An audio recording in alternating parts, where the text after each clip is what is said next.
Oi, Alexandre. Maravilha! Tudo bem, cara? Conseguimos! Tudo Tudo jóia? ok? Como é que você está, Bruno? Tranquilo, Tranquilo? tranquilo.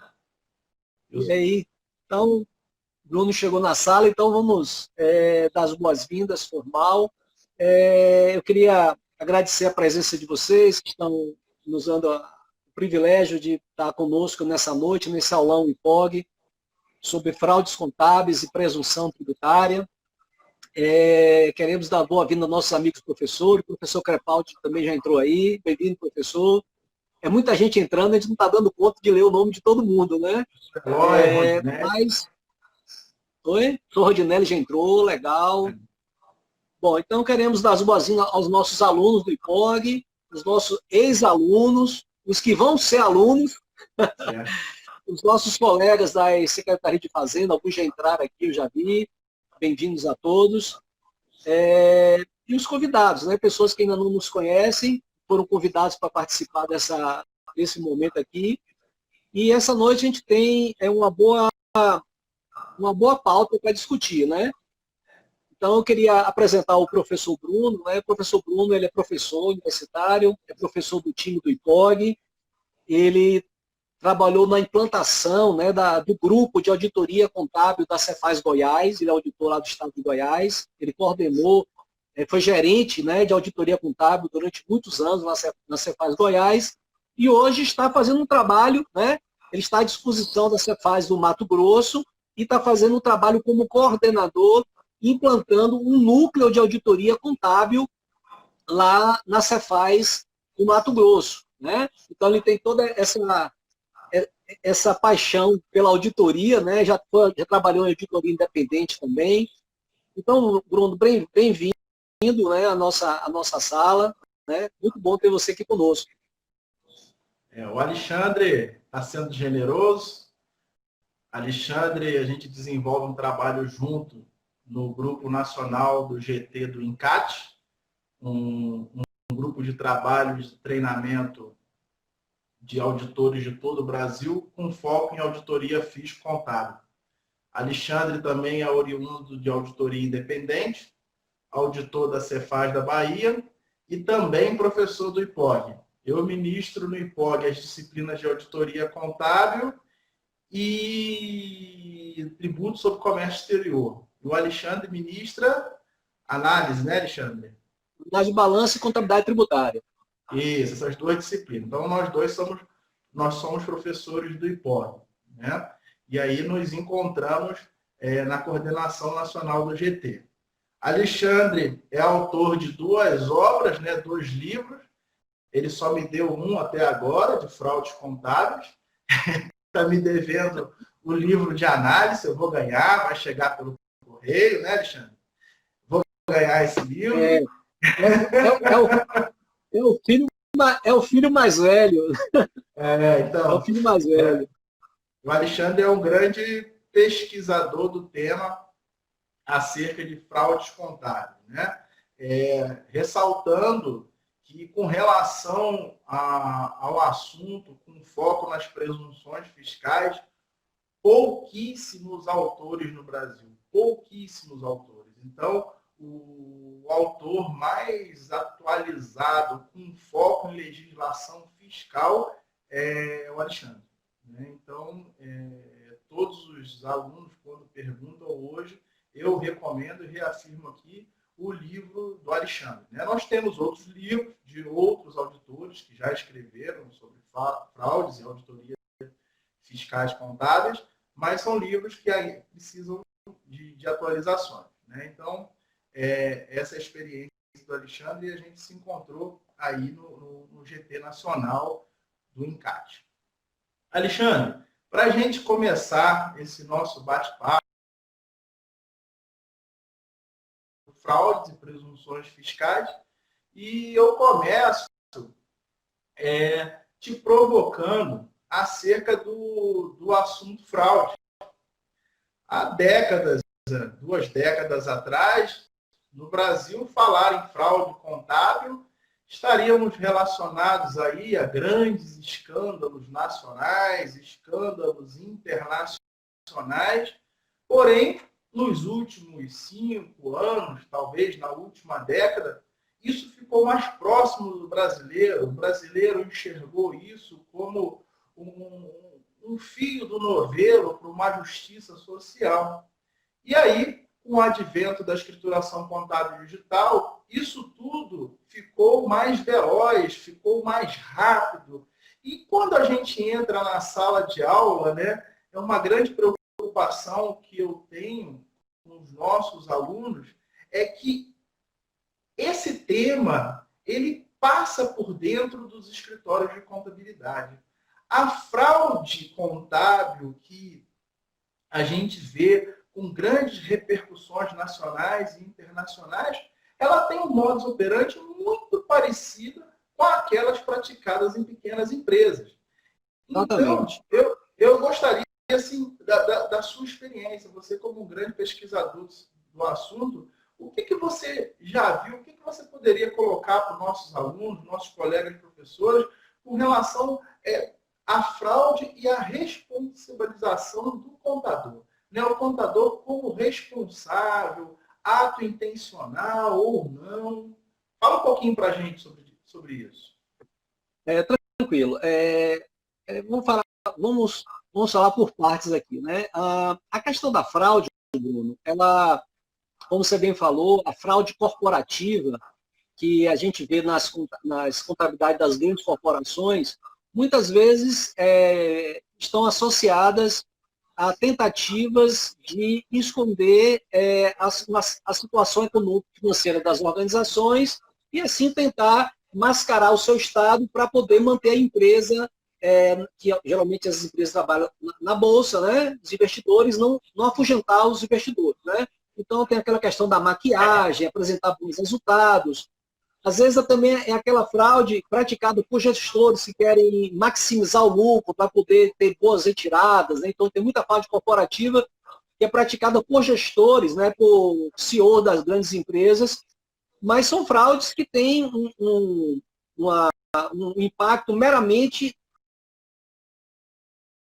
Algumas dessas fraudes que são cometidas na contabilidade, né? Usando a contabilidade para maximizar o lucro ou, se for o caso, minimizar a receita, ela vai, de alguma maneira, também, em algumas situações, ter repercussões tributárias. Né? Como você citou recentemente no Brasil, nós tivemos uma grande operação contra a corrupção, onde grandes organizações poderosas do nosso país, né, bem conhecidas, usaram, né, todos os seus recursos para corromper agentes públicos, etc. e tal, mas houve impactos tributários. Tanto é que não foi apenas uma ação penal, né, com relação a prender culpados, né, pelos delitos e desvios. Essas ações, de alguma maneira, trouxeram repercussões tributárias. Né? A gente não vai entrar em detalhes aqui. Mas a questão da fraude, ela não é uma prerrogativa apenas aqui no Brasil. Né? Eu lembro que ano passado nós estávamos fazendo uma viagem internacional e estávamos em uma loja e conversando com o pessoal da loja. Um dos atendentes era coincidentemente um brasileiro. E aí, conversando, tal, ele disse que ele estava fazendo um college na área de finanças, né, nesse país, e lá eu conversei, ele tinha feito o curso de contábeis aqui no Brasil, e foi fazer um college na área de finanças lá nesse outro país, né, lá no Canadá. E aí eu comecei também a dizer que era professor de contabilidade, que era pesquisador, né, que estudava a questão de fraude.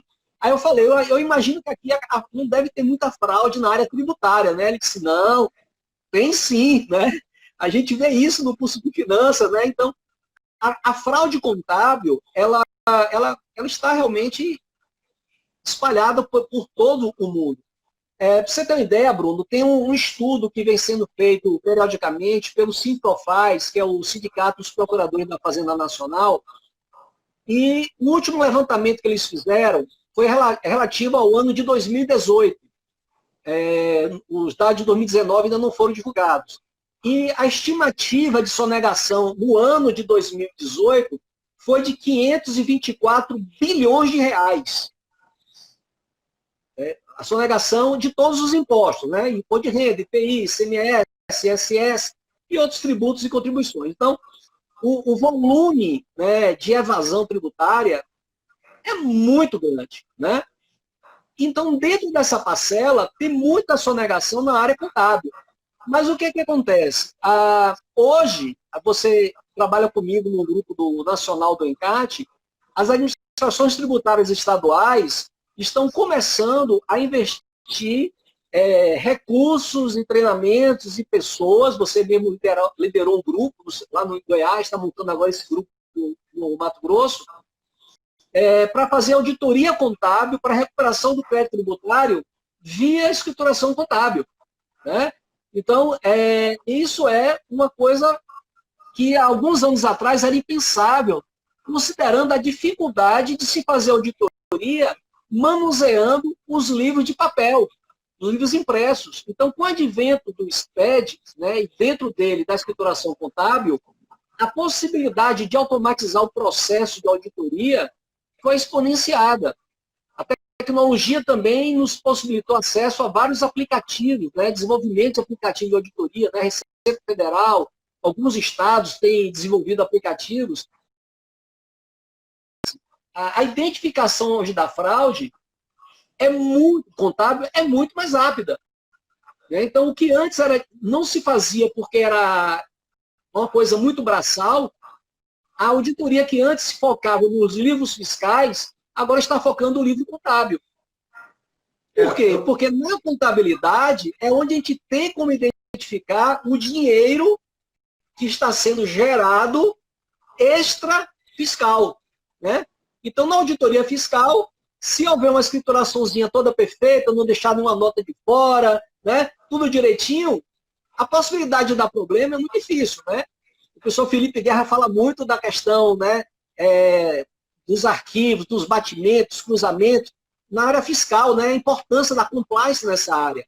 Mas quando você vai para a auditoria contábil, a gente encontra as grandes fraudes, né, onde aquele recurso que está à margem da escrituração fiscal, de alguma maneira, fica evidenciada, né? Como daqui a pouco a gente vai falar um pouco mais sobre isso, questão de presunção.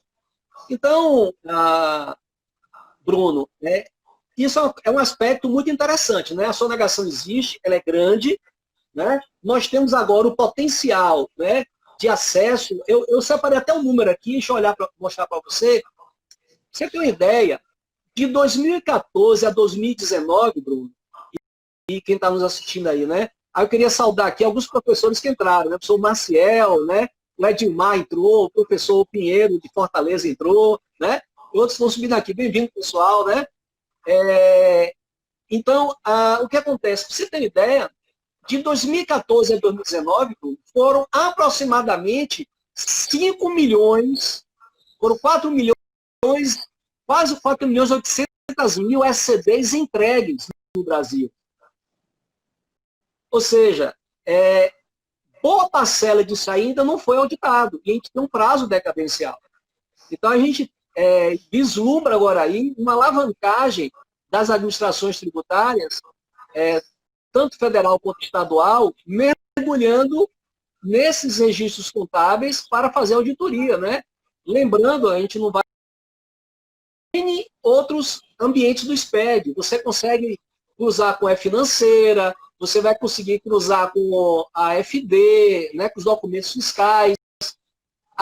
Hoje nós temos acesso à informação bancária de forma direta, sem necessidade de ordem judicial, através da Lei Complementar 105.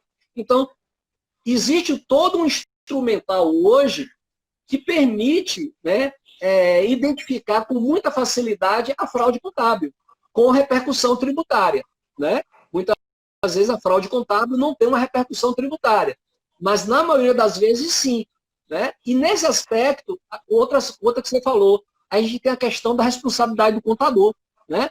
E a responsabilidade do contador, quando a gente vai na ITG 2000, que é da escrituração contábil, lá tem um item que diz o seguinte, Bruno: a documentação contábil é hábil quando ela está revestida de características intrínsecas ou extrínsecas definida na legislação, na técnica contábil ou aceita pelos usos e costumes.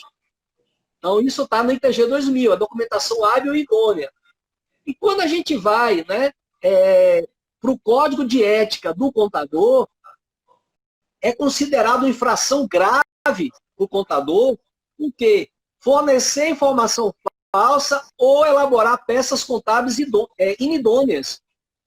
Então, a responsabilidade do contador é muito, muito tênue aí, considerando, né, se ele está sabendo ou não, né, ou está sendo um agente ou não de tentar ocultar, né, um fato que ele sabe existir, né, e que usa uma documentação que não é a correta. Né? E isso é uma linha muito tênue, né? E a gente sabe, a gente tem acompanhado a jurisprudência de julgados, inclusive no nosso livro a gente fez todo um levantamento, não apenas de jurisprudência administrativa, mas judicial. Né? E a gente, nos nossos cursos, treinamentos que a gente tem ministrado, a gente tem levantado, inclusive, peças penais. E lá, via de regra, quando há uma... A gente pode falar isso mais na frente, Bruno? Você pode explorar isso mais na frente? Em muitas situações, o contador ele é penalizado, coisa que a gente tem que tomar muito cuidado, né, como profissional da contabilidade, tanto eu como vocês, temos formação na área de contabilidade, a gente tem que tomar muito cuidado com isso, profissional de contabilidade. Mas vamos lá, né? Mas eu queria perguntar uma coisa para você, Bruno. Se a gente for olhar isso aí, a gente sabe que o fato gerador dos impostos geralmente está vinculado a documentos fiscais. Então, fato gerador de ICMS, que é o nosso tributo que a gente trabalha no dia a dia, é a mercadoria, é o serviço vinculado à emissão do documento fiscal. Se ele não emitiu documento fiscal, ou emitiu subfaturado, ou com outros erros, outros vícios, como é que a gente identifica isso na escrituração contábil? Alexandre, no Brasil todo, né, as unidades da federação, assim como a União, através da Receita Federal, ela possui em suas legislações fiscais previsões de linguagens contábeis que são presunções de omissão de receita. Né? Quase todas as unidades da federação, isso é muito claro. Se eu não me engano, só o Rio Grande do Sul que não tem presunção e mais um estado não tem presunção. E aqui o nosso público, que a maioria é da área contábil, uma parcela pequena do direito, a gente separar os dois institutos de arbitramento e presunção. Quando a gente fala de presunção dentro de legislação fiscal, isso é muito objetivo e diferente de arbitramento. Arbitramento é estimativo, não é preciso, né? E normalmente, autos de infração em tribunais administrativos com base em arbitramento não têm o mesmo rito de sucesso do que um auto de infração com base em presunção, eu costumo chamar, eu boto isso entre aspas, eu que falo desse jeito, né? Presunção de fundo contábil, ou seja, da linguagem extraída da contabilidade. E para os nossos que é uma presunção, o que é uma presunção? Né? Eu gosto muito do autor de Geraldo Taliba, ele coloca, olha, a partir de um fato conhecido, eu concluo por um fato desconhecido. Vamos exemplificar isso. Olha, o Bruno chegou para dar aula num carro de 500 mil reais, de 800 mil reais. Qual é o fato conhecido? O carro de 800 mil reais. Qual é o fato desconhecido? A origem do recurso. Né? E na escrituração contábil, né, a escrituração contábil, ela expõe algumas fraturas que o profissional da contabilidade, na impossibilidade de ter acesso ao total, ou a totalidade da documentação da empresa, né, ou a omissão de receita da empresa, ele tem que fazer o balanço fechar. Muitas vezes, ele fecha esse balanço sem ter a totalidade da verdade dos fatos. Isso é uma realidade dos escritórios de contabilidade, e eu costumo colocar isso e atestar isso nas nossas aulas nos escritórios que fazem a contabilidade fora da empresa. Né? O fluxo de informação, os alunos relatam que isso é uma dificuldade muito grande. Então, nas legislações fiscais, voltando às legislações, nós temos algumas presunções.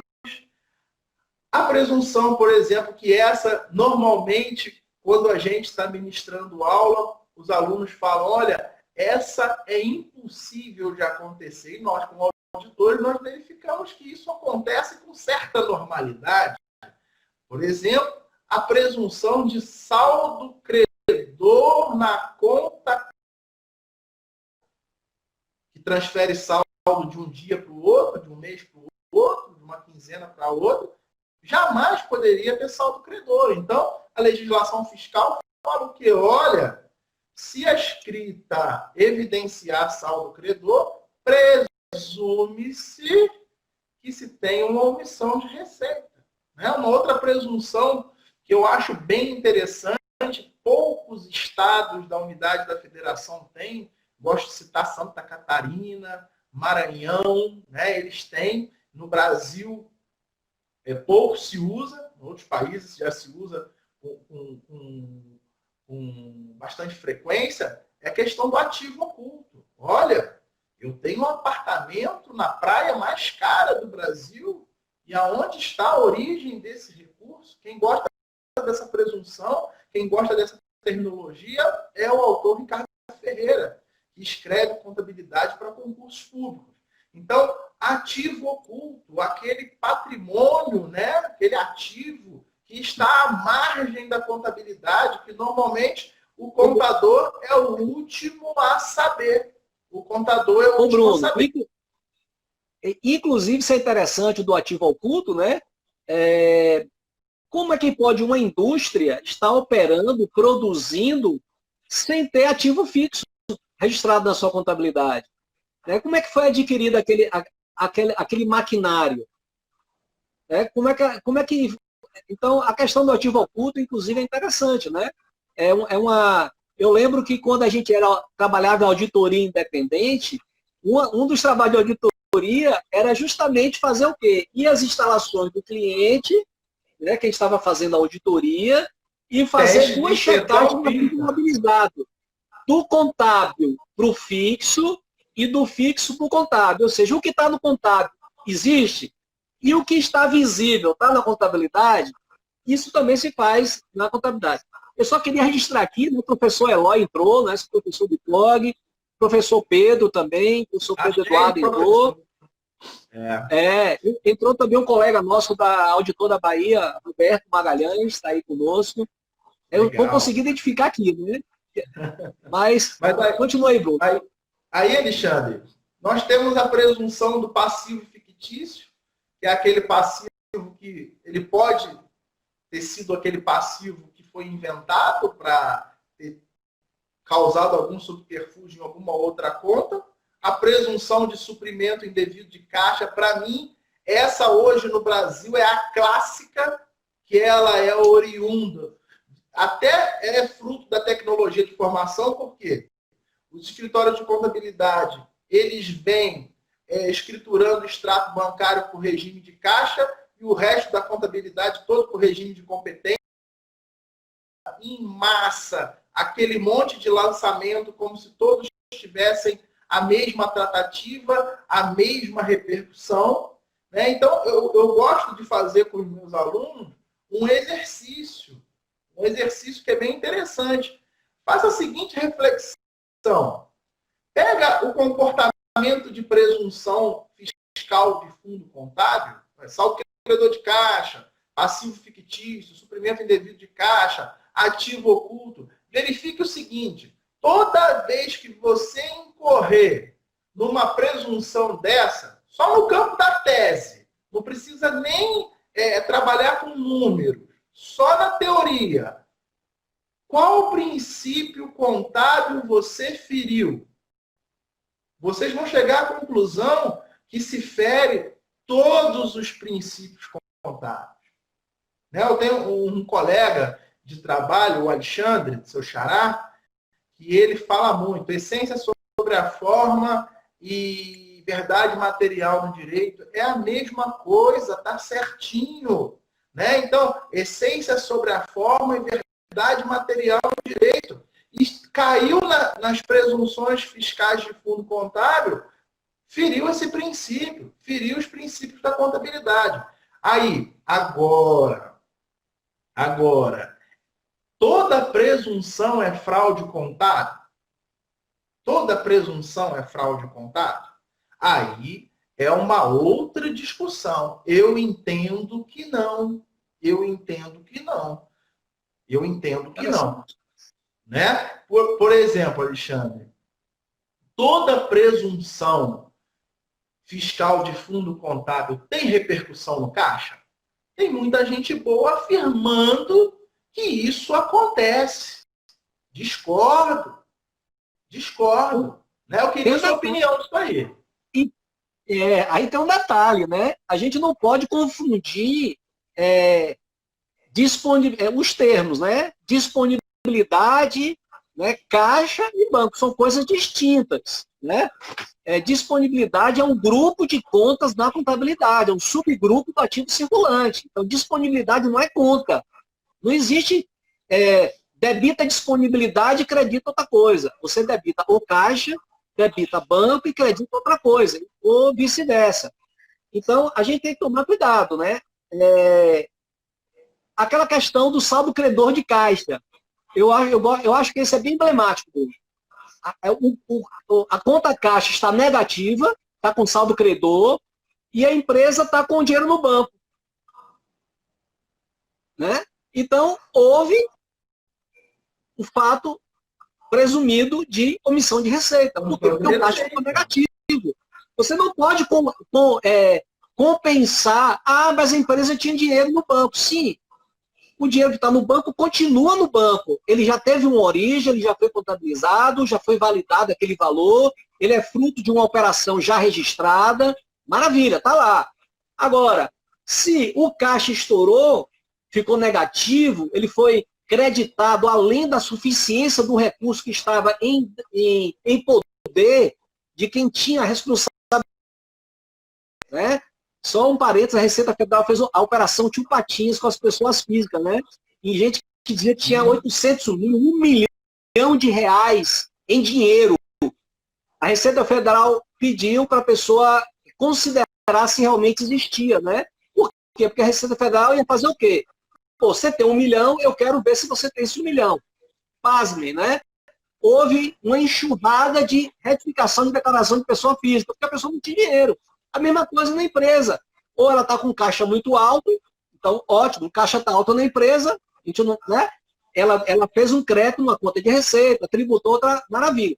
Mas quando a conta caixa fica negativa, você sacou a descoberto. Esse dinheiro saiu de onde? Se você não tinha dinheiro na... Quando parece, até quem está vendo a gente discutir esse assunto, o Alexandre, na pesquisa dele para fazer a segunda obra dele, o segundo livro dele, se deparou com esse tipo de discussão em tribunais administrativos. Para quem é estudante da contabilidade, isso é uma coisa muito simples. Bruno está com conexão um pouco lenta aí. Vamos ver se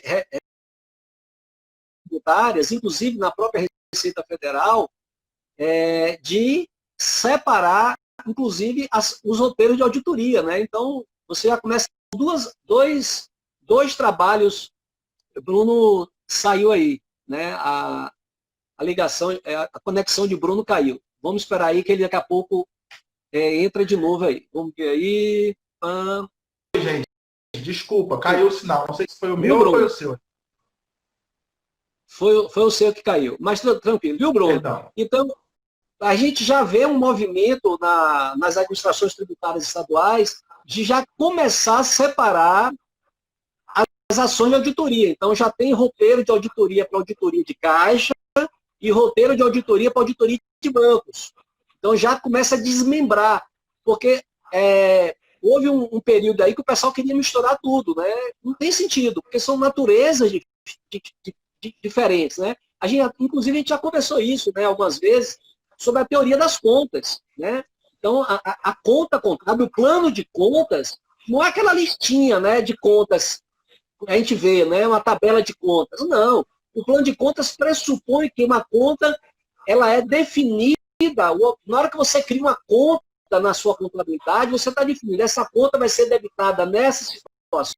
Uma conta de caixa, você nomina ela de caixa, você está dizendo que ali é uma pessoa que vai deter o dinheiro, o recurso, o numerário. Quando você cria uma conta chamada banco, você está ali tipificando que ali você tem um ativo monetário que está em poder de uma instituição bancária. Então, não Exatamente. se confunde os ativos, né? Aplicação financeira, então, é um recurso que não é de liquidez imediata, que está aplicado num fundo de investimento. Então, a gente precisa separar isso aí, né? Empréstimo. Então, empréstimo você tem natureza. Você vai ter empréstimo bancário, você vai ter um empréstimo de um contrato de mútuo entre empresas do mesmo grupo econômico. Enfim, as pessoas precisam, nesse momento aí, inclusive, principalmente na conta de disponibilidades, entender que ela precisa ser feita de forma separada. E apenas um dado, Bruno, apenas um dado interessante para a gente lembrar, né? A gente precisa verificar que esses temas, né, precisam ser analisados, né, que existe já um sentimento jurisprudencial firmado, né? Sim, e você refletiu isso no seu livro, né? Você tem muitos exemplos com relação a isso. Mas eu costumo dizer, né, que para quem é da contabilidade isso está fácil de entender. Agora, você trazer isso para o mundo jurídico já está também um pouquinho mais fácil. Mas para os nossos colegas lá, engenheiros da área de exata, fica mais difícil, não é a mesma coisa. Livro caixa não é escrituração contábil não é livro caixa. Então, nos tribunais administrativos, ainda existe essa dúvida, né, Alexandre? Então, isso precisa ser dirimido o mais rápido possível. Precisa ser saneado. Mais rápido possível. Eu estava olhando aqui, ó, o professor Ângelo entrou, o professor Felipe Guerra chegou aí também, o nosso colega Albani de Fortaleza entrou, né? O colega André, lá da Cefaz, André do PAN, lá de UBF. Então, né, professor Ângelo, bem-vindos, né? Bem-vindos aí os colegas que estão ajudando. Bruno, essa questão dos tribunais é interessante. Uma das coisas que a gente fez no nosso livro foi, que deu um trabalho fenomenal, foi o levantamento de julgados. Então, nós fizemos uma visita nos tribunais administrativos de praticamente todos os estados. Todos. A gente entrou, aqueles tribunais que tinham ferramenta de busca, a gente pesquisou bastante, fez uma coletânea bem farta. Mas também a gente foi nos tribunais na justiça, né? Não só pelos tribunais administrativos, mas na justiça. E a gente tem encontrado jurisprudência nas justiças estaduais, inclusive no STJ, onde a contabilidade, a presunção contábil que baseou a lavratura de auto-infração tem sido aceita nesses tribunais. Então, é uma coisa muito, muito interessante isso aí. Então, já há um assentamento com esse entendimento aí. Então, inclusive o professor Pedro que está colocando aqui, Bruno, ainda tem gente que não concilia bancos, né? Lança sempre entre banco e caixa. Então, tem que tomar cuidado com isso aí, né? Porque é o seguinte, né? Eu já vi situações que todo cheque emitido vai para a conta de banco, todo cheque emitido sai de banco e vai tudo para o caixa e depois vira um balaio. Só que tem um detalhe, o cheque é uma ordem de pagamento. Então o cheque não é dinheiro. Ele incorre na presunção de suprimento. Ele incorre na presunção de suprimento indevido e nesse caso, o contador está incorrendo em simulação. Essa é uma presunção que o contador incorre na solidariedade e talvez numa imputação penal. Esse que é o perigo. Exatamente.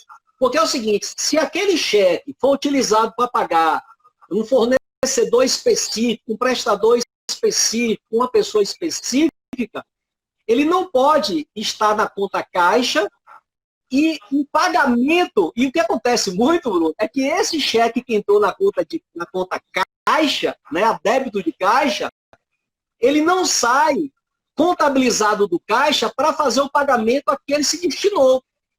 Então, isso aí é um suprimento indevido de caixa. Porque você vai desconsiderar. Então, o tempo não dá, né? Porque o tempo é curto. Mas é um assunto muito interessante, né? É uma simulação. Isso aí é um abuso de forma, né? Você está utilizando uma possibilidade de uma técnica contábil, porque não existe nada de errado, tecnicamente falando. Todo cheque emitido, você debita banco e depois sai, né? Tranquilo. Mas, infelizmente, a gente sabe que na prática, isso tem utilizado como simulação, né? E isso aí é complicado. Mas, Bruno, o nosso tempo está avançando.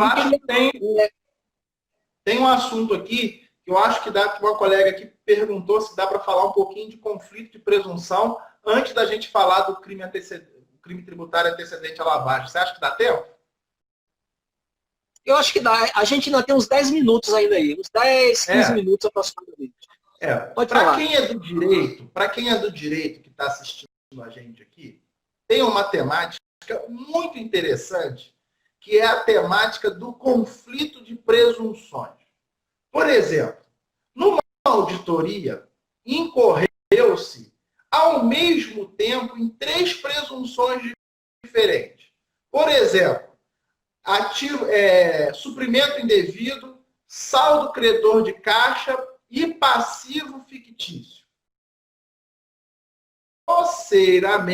Grosseiramente, se a auditoria só tirou um retrato, ela não fez reconstituição, não fez teste de recálculo, ela só tirou um retrato da contabilidade, não há de se falar em conflito de presunção. Tá? Grosseiramente falando. Porém, a presunção de suprimento indevido precisa se tomar um cuidado. Porque ela pode conflitar com as demais. Eu posso ter um título de crédito que pagou o passivo fictício. O título de crédito pode ter pago o passivo fictício.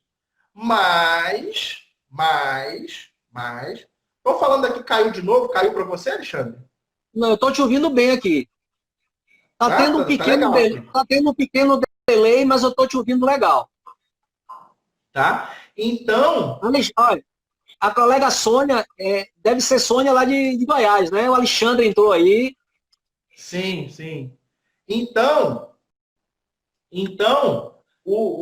a presunção de suprimento indevido, o fato contábil precisa ser analisado. Porque essa presunção, ela pode conflitar com as demais. Mas eu costumo dizer que se no lançamento do crédito tributário, que ele foi feito com base em presunção, cabe a inversão do ônus da prova. Então, ele é um crédito tributário lançado que ele pode ser defendido. E aí sim, a materialidade vem para dentro dos autos. Tá? Então, respondendo a quem pediu para falar do conflito de presunções, é um tema que ele precisa ser tratado com cuidado. Mas, eu repito, olha, se você tirou um retrato, dificilmente vai ter conflito. Agora, você recalculou o passivo, recalculou o saldo da conta caixa, aí não, aí vai dar conflito. Tem um acórdão da Receita Federal, do Ministério da Fazenda, bem antigo, que ele trata de um conflito de presunção, de uma presunção de fundo contábil, saldo credor da conta caixa, com aquela presunção, Alexandre, de ingresso de recurso financeiro em conta corrente sem identificação de origem. Essa presunção não tem nada a ver com contabilidade. É uma presunção de fundo financeiro. Então, esse acordo falou sobre o outro. Um lançamento de crédito sobre o outro. Então, tem que excluir. Né? Então, por quê? Pegou um universo contábil e um universo financeiro. O universo financeiro está contido dentro do universo contábil. Então, o universo contábil, grosseiramente, ele engoliu o universo financeiro. Não há de se falar das duas presunções sobreviverem. Tá legal? Sabe quem está aí quem está nos assistindo é a colega Alexandra, né? Lá de Alagoas, que trabalha com a gente lá no GT do Encate, de Auditoria Contábil. Bem-vinda, Alexandra. Bom saber que você está aí com a gente. Tem paciência com a gente, né? Ô Bruno, uma coisa que a gente tem que imaginar também é o seguinte, né? É bom alertar a questão, porque eu trabalho com a disciplina de contabilidade tributária e você lá no IPOG trabalha com a disciplina de auditoria. E em algum momento, né, a gente acaba em sala de aula falando sobre esses temas, né, as repercussões desses temas. Mas só que a gente não imagina que o problema ele acaba na lavratura do auto. Então, tudo bem. A gente usou a presunção, o auditor fiscal fez lá o lançamento fiscal, lavrou o auto de infração, e o que acontece depois?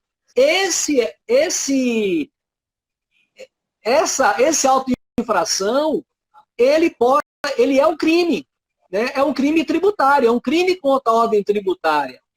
E esse crime contra a ordem tributária, ele pode estar ligado a um crime de lavagem de dinheiro, né? Sim. E aí, Bruno? O que você acha disso? Alexandre. Depois de algumas convenções, né, a Convenção de Varsóvia, né, o rol de crimes precedentes à lavagem de dinheiro, eles foram alargados. Tanto é que a gente viu no Brasil algumas condenações de lavagem de dinheiro sempre combinada com algum outro crime. A gente viu várias condenações de corrupção. Crime tributário é crime precedente à lavagem de dinheiro. Então, pode-se ser condenado à lavagem de dinheiro com crime antecedente, crime contra a ordem tributária.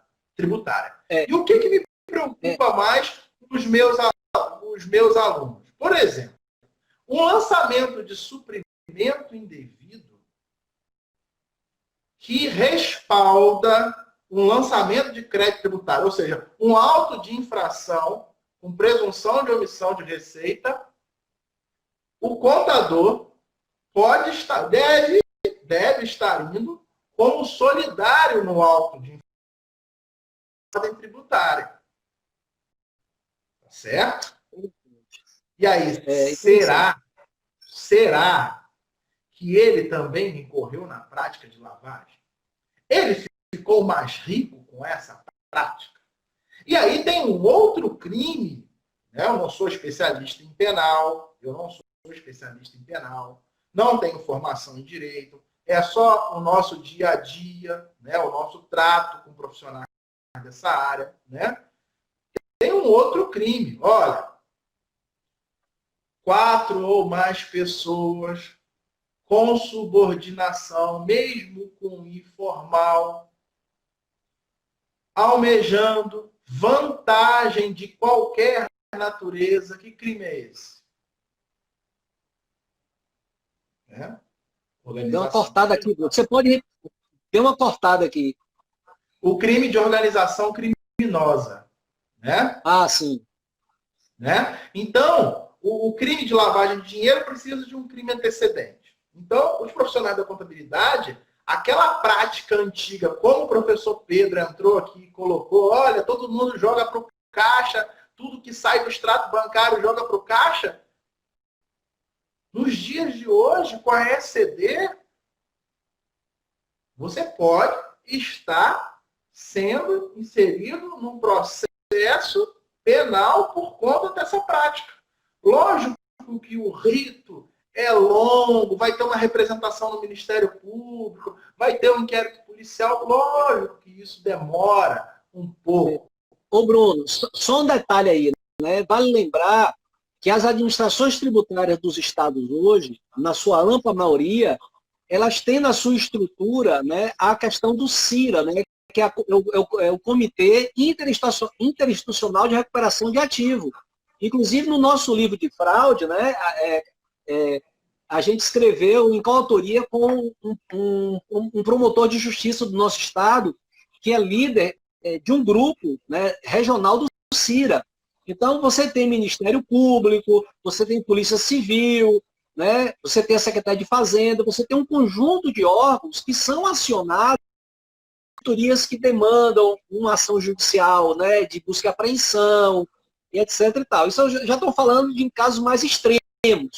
Mas existe toda uma preocupação hoje de que o lançamento tributário, tanto na esfera federal, estadual e já em alguns grandes municípios, né, pequenos, médios e grandes municípios, já se começa a dar uma atenção à auditoria contábil justamente, Bruno, para fazer a recuperação do crédito. Porque hoje, com acesso mais tranquilo, mais rápido à informação bancária, você consegue verificar todo o fluxo do dinheiro. Porque a informação que é fornecida não é aquela informação simplesinha, igual um extrato bancário. Né? A gente sabe que a informação que vem para a administração tributária, ela vincula de onde o CNPJ que veio o depósito, para onde foi, qual foi a conta que foi compensado aquele cheque. Então, você tem toda uma ligação para identificar realmente as origens e os fundos dos recursos. E isso é uma questão que precisa ser levada em conta, né? Porque aí pode se materializar o quê? O crime, a prova do crime, que vai ser identificada na auditoria. E Alexandre, eu costumo dizer o seguinte, o que é o livro contábil entregue? Hoje, com ele entregue, tem o mesmo status que no passado, dele impresso e autenticado. Ô Bruno, a gente está assim com o nosso tempo quase acabando, viu? Então vamos para as considerações finais? Eu acho que a gente vai ter que ter uma outra live para continuar esse bate-papo. Sim, legal. Vamos fazer hoje. A gente vai ter que pensar aí num outro momento para discutir isso aí. Mas, enfim. Vamos pedir para o Felipe. Vamos começar com o Felipe Guerra aí, nosso coordenador, grande coordenador, né? Do IPOG, do MBB em contabilidade, né? E gestão tributária, né? Mas, vamos lá, né? A gente queria agradecer você, Bruno, também por estar disponível, para estar junto aqui conosco, né? Eu queria agradecer os professores do IPOG, né? Foram muitos aqui. A gente vai cometer injustiça, né? Porque a gente, às vezes, nem consegue acompanhar a leitura aqui de quem está entrando. O Felipe Guerra, o Pedro Eduardo, né? O Ângelo, enfim, né? E os colegas dos outros estados, da Secretaria de Fazenda, né? Alexandre, o Albani, o André. Tem um colega que entrou aí de Tocantins também, né? O nosso amigo Dilmar. Enfim, vários amigos, alguns alunos, eu identifico aqui pelo nome, né? Que me segue no Instagram, né? Então, gente, eu queria agradecer a vocês por ter ficado conosco aqui. Foi muito legal. Para mim, ficou com gostinho de quero mais. Porque conversar com você, Bruno, é muito jóia. É muito jóia. Mas vamos ter outros momentos. vamos ter outros Alexandre, momentos de bater papo aí, né? queria agradecer a você, sempre muito solícito, sempre à disposição de, quando o assunto é contabilidade, auditoria, eu acho que o Alexandre não tem preguiça de pesquisar, não tem preguiça de debater, realmente é um pesquisador.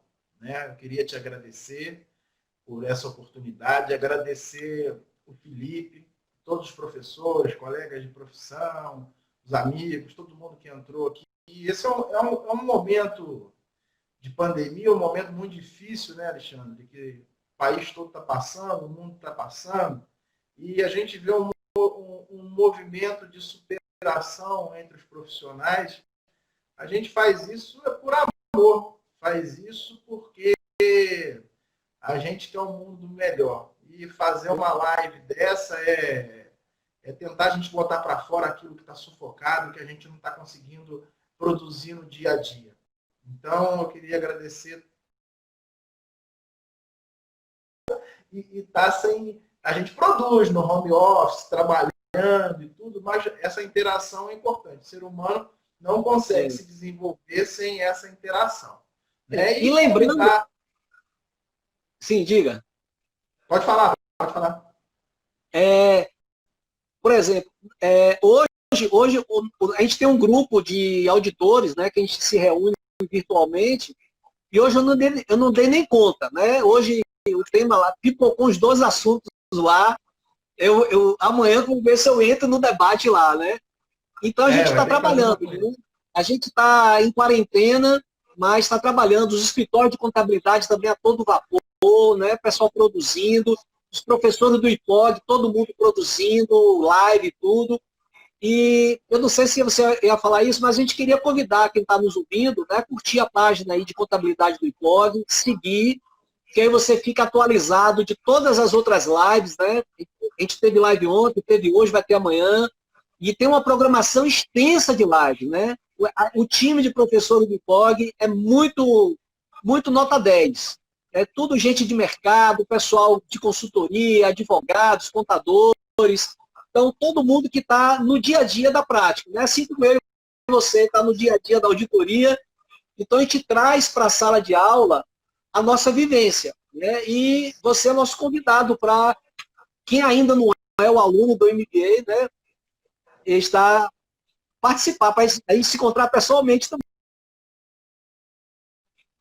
A gente traz a temática para a sala de aula nesse formato de debate. Né? A gente não é aquela aula acadêmica, né, Alexandre? É uma aula prática, dinâmica, com interação com o aluno. Quem já foi nosso aluno sabe como é que é. Né? Legal. Eu gosto de trazer muito julgamento, né? Muitas emendas de julgamento e discutir em sala de aula. Não, ainda interessante, eu trago julgamentos de autos julgados procedentes e improcedentes, para mostrar que muitas vezes o lançamento tributário é mal feito. Né? Acontece, muito lançamento tributário mal feito, o uso errado da presunção. Porque, como diz o professor Zé Eduardo Soares de Mello, que é um grande tributarista, a presunção mal aplicada, né, é ficção.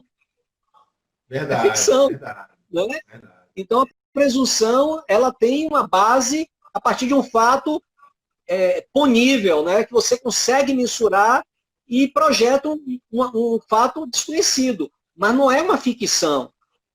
Não é uma Tem que ter ficção. materialidade, Alexandre. Tem que ter materialidade. Exatamente, materialidade. Ok. Deixa eu ver o que está Muito mais obrigado entrando aqui. Aguardo o meu livro, hein? Vai chegar. Tá bom. Aí. Manda para mim, em inbox aí o endereço direitinho, que o livro chega. Beleza, até logo. Obrigado, amigos. Tchau, Bruno. Um grande abraço para você. Até a próxima. Até a próxima. Ok, amigos.